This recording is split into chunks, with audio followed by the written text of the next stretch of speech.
welcome to another episode of the Jackson Report. This week, I'm going to start the show off welcoming somebody. Let me give y'all a little quick backstory on it all. Like, this is my brother, and when I say my brother, this is my brother. It started in Atlanta in the early 2000s. A group of us all met each other and got together down there at CAU, Clark, Atlanta. And none of us really was rocking with the fraternity thing or the sorority thing. So we figured we was left outside struggling together. So we figured my cousin, shouts to him, my cousin Words, Mr. Fox, y'all know who he is. He came up with the whole Lost Tribe thing. Left outside struggling together, the real young black empire. But I got to welcome today my brother, the host of the Revolutionary Underground podcast, BG. You here? What's going on with you, bro? Trying to hold it together over here, man. The news comes rapid fire nowadays, so it's a little hard to keep up, but we here. Hey, and see, you know what? Well, you know, they seeing us on air now together, but I don't think people know, like, we talk every other day, video chatting, either every other day or at least once or twice a week, and we always bouncing ideas, and we always kind of like, do you see this shit that's going on now, bro? And it's like, you see it from a whole different point of view, though, because you're not on American soil. You seeing it from an outside view, really. No, I'm actually in contact with the rest of the world who has the rest of the world sees America probably better than America sees itself. See? It's the old analogy of not being able to see the forest for the trees. America is so deep in the forest, all we see is trees. Everybody else is like, that's a forest, and it's on fire. Hey, you know what? Some of us here realize that the forest is on fire, but it's hard to convince everybody else around you when you like, hey, y'all don't smell smoke. Y'all don't see the fire when everybody else is too busy looking at the sandy beach to the left of them that they won't look straight ahead and see that this stuff burning down in front of us. I think that's how that go. I mean, there is so much money that has been spent to get Americans to look the other way when there are Exactly. problems. Exactly. Whether it's whether it's dark money poured into lying politicians, whether it's advertising budgets from corporate entities poured into media, it's a there's a both an intentional and a non-intentional dumbing down of the American population, which gets us where we are. You E- can't have an aware, politically active electorate and elect Donald Trump. Those two things cannot exist in the same space. You know, you know what? It's ironic. It's ironic that you say that because I didn't know when we were setting all of this up. I didn't know that tonight is the night that pretty much for the first time the world get to see both of them actually debating with each other. So maybe now we get a good chance to see like, okay, well at least somebody, one of the two sound better than the other one. Like maybe somebody gonna say something that's gonna sway the people like, oh, okay, he sound like he gonna deliver something for a change.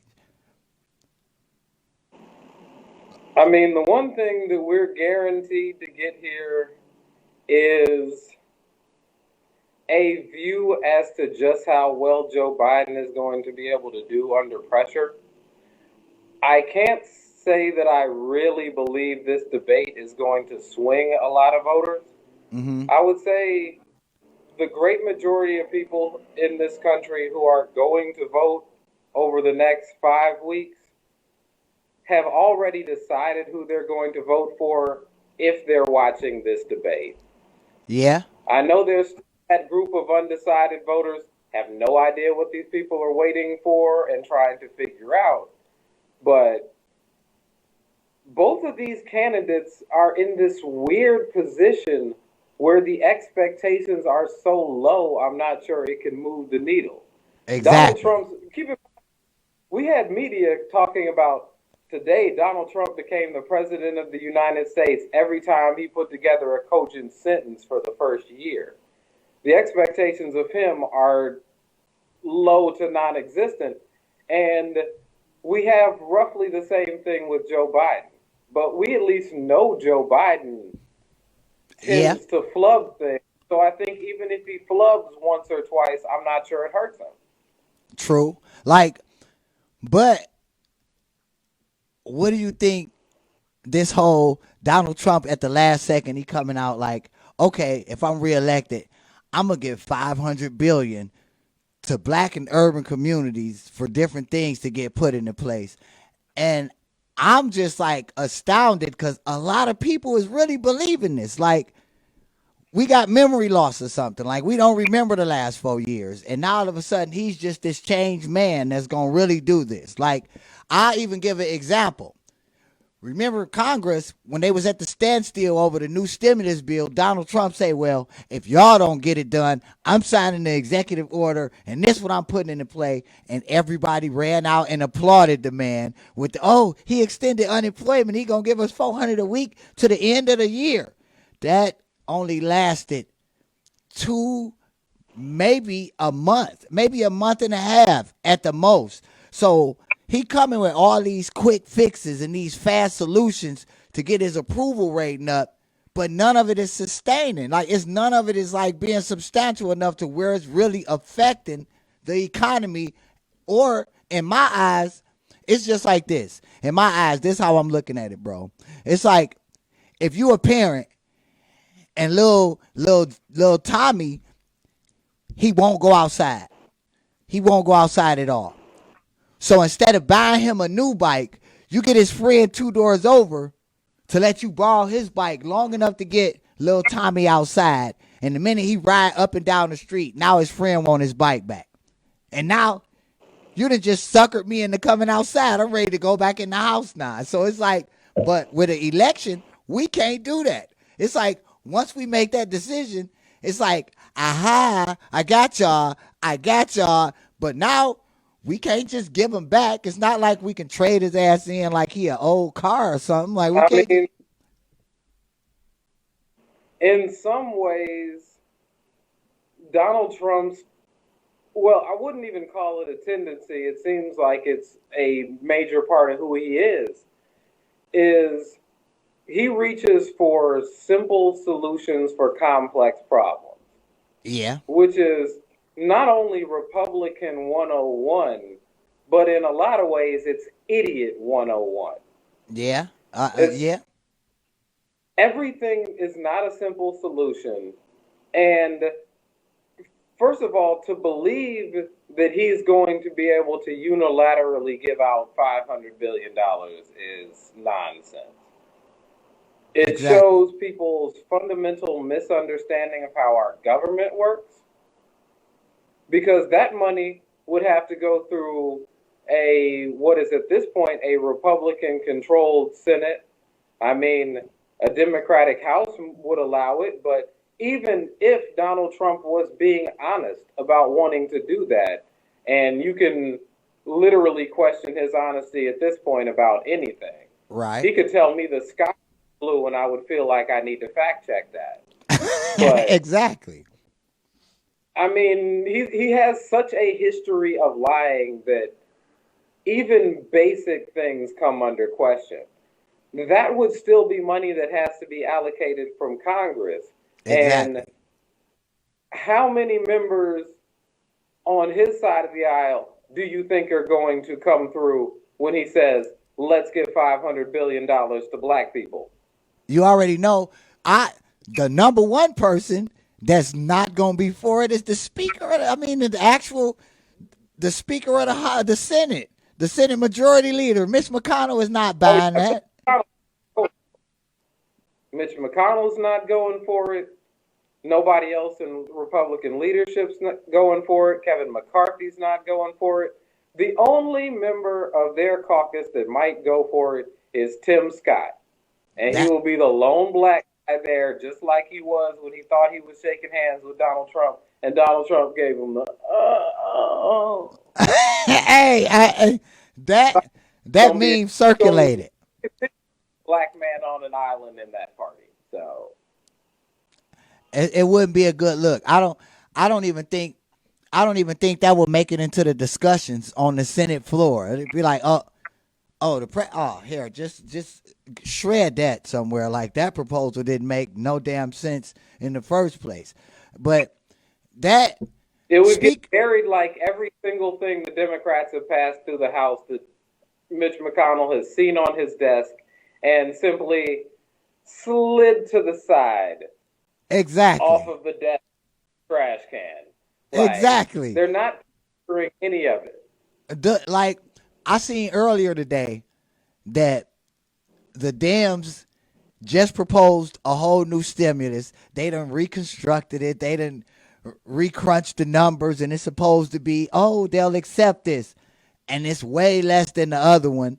But it's two things that I saw in that stimulus bill that's gonna make the Senate and Mitch McConnell be like, nah, we're not passing that. They want to give out another stimulus check for $1,200, and they want to have the unemployment thing back at $600 again a week for everybody. I'm like, that's the reason they didn't pass it before they went on recess, right? Because it's not even about us no more. Especially now, like maybe it would have been more negotiable if the unemployment rate was still at 15% like it was at the height of this whole pandemic. But now that the numbers have dropped down a little bit to 8.4%, they not going for it. They not going for it. Mitch McConnell not going And for it's it. fundamentally against their ideology to do so. Like, think about the things that they were. Think about the things that they have been in favor of since the start of this pandemic. We have moved a boatload of money from the Fed to the stock exchange to keep the stocks up, in spite of the actual economic realities in this country. So we Exactly. have propped up the upper classes and the people who can afford to have their money in the stock market, and they cut normal American citizens a one-time check. You're Exactly. seeing other civilized, frankly, countries with better governance giving out monthly checks to their citizens, effectively paying them to stay home in the middle of a pandemic, when Exactly. our government is more a fan of giving them absolutely nothing so they're forced to go back to their jobs and obey their masters. This is Exactly. a perfect example of Republican ideology. It's, we don't care if you die, go work your 40, 50, 60 hours and shut up. Pretty much. And look, and the thing of it is that's funny about that is because I'm seeing now, like me being down here in Austin, right? I read some stuff today, me down here in Austin, where schools is opening up next Monday, and they want to do in-person learning now as of the 5th of October, and the majority of AISD, which is like the Austin Independent School District down here, is like, we not having it. So you got teachers resigning after they've been teachers 20, 25 plus years, and that was the only job they knew. They resigning because if, as I keep saying, if he would have just took care of it. Like for instance, remember when me and you was talking about the numbers over there, and you mentioned the numbers and how fast they handled the virus over there.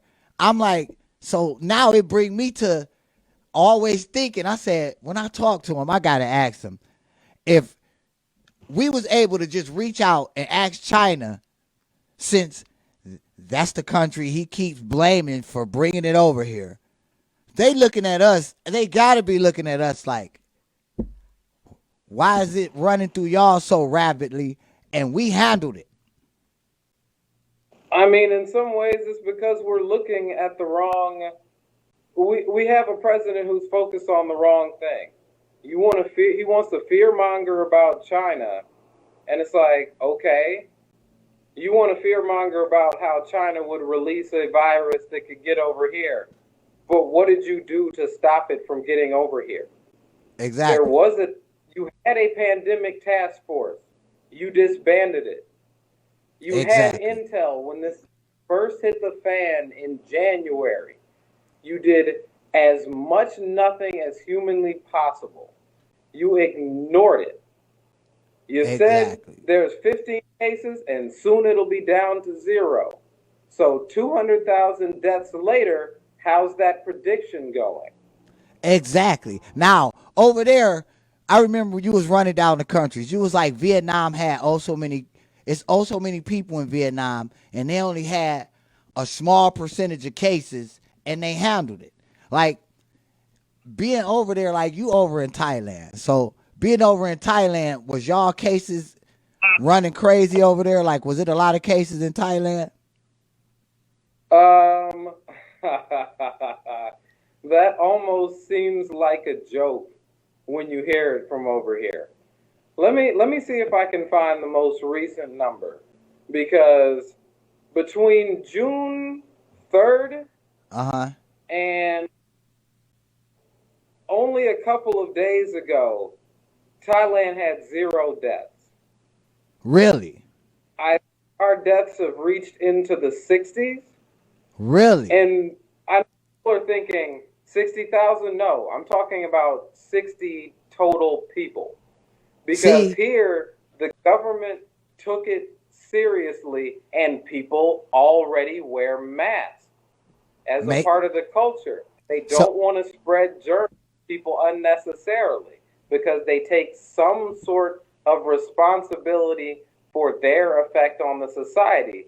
And Americans and a lot of people in some of these countries don't want to take responsibility for the society, but they'll talk about how everyone else is irresponsible.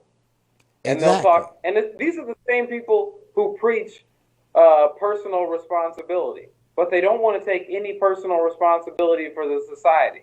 They want the society to take care of itself like they aren't a part of it. They want to reap the benefits, but they don't want to put anything back in. And see, the crazy thing is, I was joking with somebody the other day, and I'm like, well, damn, Michael Jackson was on something way back in the 90s because he was walking around wearing a mask. And folks was calling the man weird and all kind of stuff.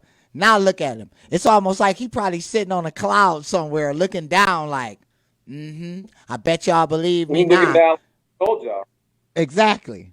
Exactly. Like now who's bad? Like, you know what I mean? Like it's crazy to me because somebody had mentioned to me, like you knew in November or December of last year, all you had to do was shut the country down then and you would have saved yourself money. You would have saved I mean, countless lives. if they had left the task force in place, Exactly. we would have probably saved. And the thing is, it's hard to tell how many we would have saved because we have botched this so badly. Exactly. But there's no way in the world we'd be looking at now 206,000 deaths. And that's Compare it from to it. Let's compare it to where I am. America has over 330 million people right, and has over 200,000 deaths. right, Thailand has basically 70 million people. right. We have 59 deaths. See, that's the difference in leadership, and that explains to me why when you see somebody come to America from another country, they look at us, and a lot of us be getting upset, like, oh, they think they better than us. No, they look at us in amazement on how arrogant we are, and we haven't the slightest clue, really, at all. And at least that's how Because I'm we looking have at a it. bunch of money, but it's all been pushed up the. We keep moving it to the higher classes. And to see Almost all of the new income goes to people who already have most of the income. and now And if we want to be honest about some of the factors that leave our deaths so high, we also have to look at the problems in our medical system. yeah, Most of these fully developed countries do a lot better with providing medicine to its citizens. yeah, So in South Korea, where things are relatively fine, everybody there can go get checked out if something's wrong. In America, you have people who will ride out that illness because they can't afford the copay or because they don't have insurance. exactly. And So see, we, at this point, need to start to measure our health outcomes not by uh, how good a how good breast implants you can get for people who have $20,000, but we need to start measuring our healthcare on its floor rather than its ceiling, because the floor is what spreads a pandemic. The people who exactly. can't afford, those are the people who are going to come in contact with the rest of society and spread a disease when they could have gotten taken care of if we were a better society. And see, the thing of it is before we get out of here, I'm gonna say this, and then I'm gonna give you the floor before you get out of here. But the thing of it is this: how I look at it. It seems to me like America is one of the only country that uses medicine for profit as opposed to a preventative measure like all other countries do. So basically, that's why Dr. Sebi, a man that knew how to cure everything with herbs, took that man. They didn't want to believe him. Let's downplay him because the money is not in the cure. The money is in the disease. So there you have it. It's the whole thing. I have been saying it this whole time. It's ironic that the whole country is at a standstill, and the average working class guy, the average working man or woman, is being left out in the cold, while the people that already got it and don't really need no more is steady getting more. So it's almost like I seen a meme going around like, let's eat the rich. And it's like, who's getting richer? The rich steady getting richer, and they're finding a way to steady widen the gap in the classes. Like, we live in the biggest classist society yet. That's the topic nobody really wants to discuss. Why? And it's basically it's almost like a big mind game, because they just showed you, well, we could write a 2 point something trillion-dollar stimulus bill to help big business stay big business and give you little people. They can have whatever they want. I mean, it's the old Noam Chomsky critique. It's the nanny state for the people who have the political power to demand that the state help. Exactly. Those are the big companies getting subsidies through the nose that we all pay for, while American people have to, while the average American person can't cover a $400 emergency. Exactly. We have a heavily stratified society, and we're just now learning to look at it, and Americans are just now gaining a class consciousness to look at it for what it is. The people on top of the society, not 100%, but the great majority are only there because they are stepping on the people below them.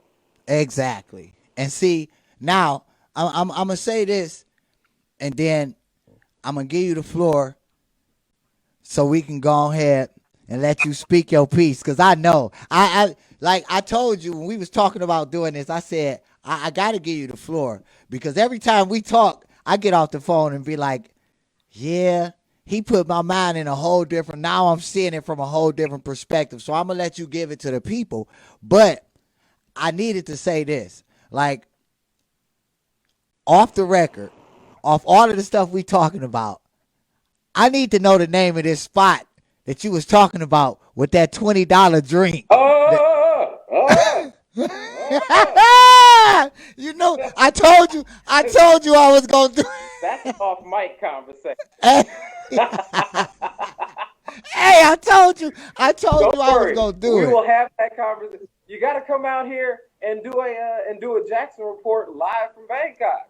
Hey, I don't think I could. I don't think I could. I don't think I could film the drink though. I don't think I could. At least not. Not from the details. I was about to say, you gonna get us all demonetized. Hey, Zuckerberg hey. gonna have us all in Facebook jail messing around with you. But no, seriously. On a serious note, and I'm gonna say this and let you say what you gonna say. But what is it like to be in a whole different country where nobody speak the language, but you teaching them the language? I mean, in some ways, it is being a strange man in a strange land. My Thai is still absolutely terrible, but Bangkok's an international city, and there are enough street signs in English, there are enough people who speak English where you can get away, but they also appreciate you having some respect for the culture and trying to learn some Thai, but it's not going any better than my foreign languages when in high school. Heck Terrible. no. Heck no. But What? it's a uh, it's a good society to live in. The people are friendly, and there is a care for the average citizen that spreads throughout the society in a way that doesn't exist in America. You I know, we not have this rugged individual perspective where we let people die of preventable illnesses and then give reasons like they didn't work hard enough to have the money to get checked out for it. What does that say for the overall morality of our country and of our society? I would argue it doesn't speak well of us at all. nah. And It I ma- mean, speaking of things that don't speak well of us at all, I'm going to go ahead and get this plug in. So on Friday, I'm going to drop the latest episode on Revolutionary Underground, and I'm going to cover a subject that I don't feel like got enough coverage and didn't get put in enough context. Because I know we all at least should have heard about the forced sterilizations on the border. yeah. So Yeah, I on Friday, I'm going to cover forced sterilizations on the border and a history of American eugenics. Because a lot of the time people hear eugenics and just think Nazi science. And yes, pretty much that's true. But we got to keep in mind that well before the Nazis rose, Americans were doing eugenics right there on American soil. And we need to talk about this so that we repeat don't repeat the mistakes of the past because our exactly. historical education is already terrible. We need to correct it now before we find ourselves being the Weimar Germany to this next 4 years evolution into Trumpism. Hey, and that was well spoken.